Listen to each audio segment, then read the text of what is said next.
ketika sumber pendanaannya ini bergantung pada satu kelompok atau satu individu, nah maka aspek diversifikasi keterwakilan politik di dalam kelembagaan partai itu bisa berkurang. Nah, aktivitas pemberdayaan perempuan yang dilakukan di partai politik juga bukan pendidikan politik dan lain sebagainya, tapi lebih ke pelatihan salon, pelatihan memasak gitu.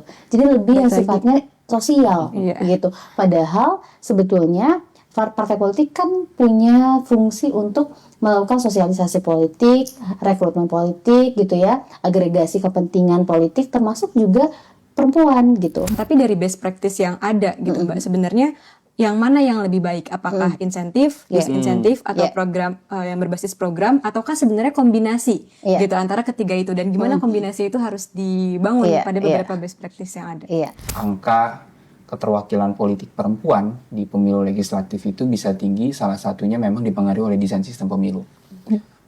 Proporsional daftar tertutup yang dibarengi dengan mekanisme zipper sistem murni ya.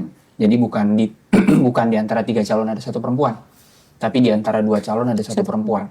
Jadi kalau nomor 1-nya perempuan, nomor 2-nya laki-laki, nomor 1-nya laki-laki, nomor 2-nya perempuan, terus seperti itu ya. Perlu memikirkan ulang nih sistem pemilu Indonesia hari ini, ketika banyak catatan dari sistem proporsional terbuka yang selama ini udah kita implementasikan sejak 2009 gitu ya, dan banyak catatan evaluasi, dan itu dirasakan bukan hanya oleh akademisi gitu ya, negatif ininya ya, catatan negatifnya, tetapi juga dirasakan oleh para pesertanya sendiri gitu ya, peserta pemilu, baik itu caleg ataupun partai politik gitu.